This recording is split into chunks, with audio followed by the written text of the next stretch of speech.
As you know from watching my channel, I am a very happy owner of the Tactix 7 Pro. I will have it 3 years as of June this year.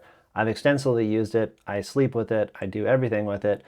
I shower with it. The only time I do take it off is to charge it, probably once every 20 days or so. It's just a very nice watch. I do have the MIPS version because after I got this, they released the AMOLED a couple years later. I'm not necessarily a huge AMOLED person, but if you like that, that's totally fine. It's just not for me.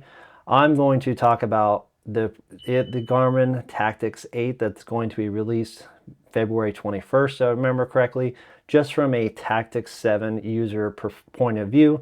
There's a lot of other people that are talking about it, but honestly, they've never owned the watch or they've never used the watch extensively. So I'm just going to talk about a few things that really matter in the video. So the first one is pricing. So the AMOLED version has two different sizes, which is the 47 millimeter and the 51 millimeter. The 47 millimeter is $12.99, and if you want to go up to the 51 millimeter, it's $13.99. I honestly think that this is probably one of those things that depends on how big your wrist is. I prefer the 51 millimeter because it's a little bit easier to see, but some people do not necessarily want that. Sadly, for the 47 millimeter, there is no MIPS display. I'm not going to get into the AMOLED versus MIPS, but I do think that Garmin missed out on an opportunity here. No MIPS for 47 millimeter. And if you want the 51, if you want MIPS, you have to get the 51 millimeter. It's only one thing. So the 51 millimeter, as usual, does have solar in there, and it has two different variants. So the first one that has the ballistics, but just not the advanced one, is $13.99. And if you want to get the advanced ballistics, that's the elite version, that is $15.99. $15.99, that's pretty insane for a watch. But you know, if you're going to be doing ballistic stuff and you do that type of thing like shooting and on the range, $15.99 is probably a small price to pay. The next one is battery life, which of course with AMOLED is going to be quite a bit less. But if you think about it, it's pretty dang stellar if you compare it to the Apple Watch.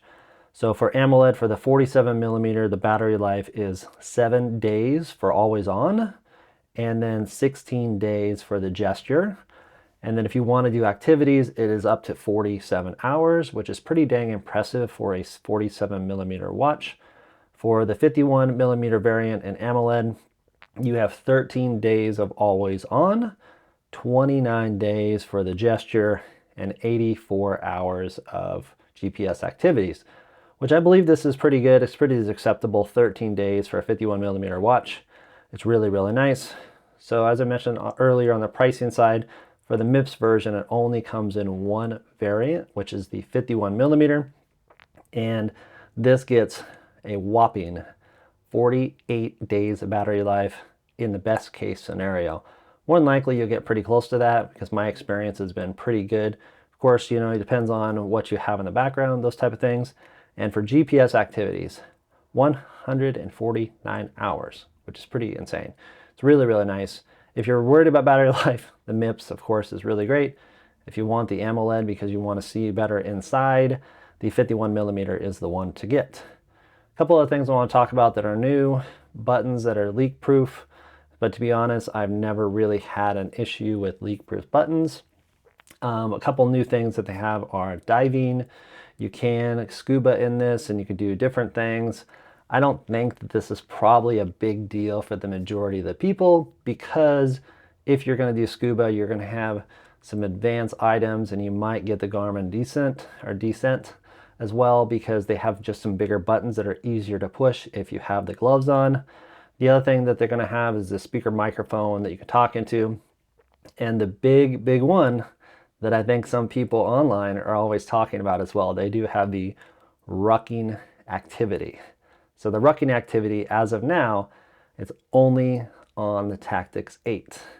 I get around that because I have a Garmin scale and I just use a walking activity. I might do a video on that, but it would be kind of nice to have the rucking activity on here because I have to kind of do a little bit of workaround to take account for my pack weight. With the rucking activity now in Tactix 8 that I've seen, you just start the activity, you put in the amount of pounds that you have in your pack, and then off you go. So it's actually kind of nice that it does that here versus the workaround that you actually do. But besides that, there are not anything huge as far as upgrades and those type of things. But I believe that it is a very, very nice watch. If you have a Tactix 7, I don't know if it's really worth the upgrade. If you really want rucking, I can't imagine spending the extra money just for that. I would just do the workaround. If you do not have a watch already, it's a really nice watch to get because it's going to be very, very nice. And if it was me, personally, if I had the choice between the Tactix line and the Phoenix 8 line, I would get the Tactix line all day long. It's mostly because of the bezel and the way the bezel looks versus the Phoenix series. I just think it just looks so nice, even though the screen size is exactly the same. It gives you this optical illusion that the screen size is actually bigger. So those are my opinions on this from a long-time Tactix 7 Pro user.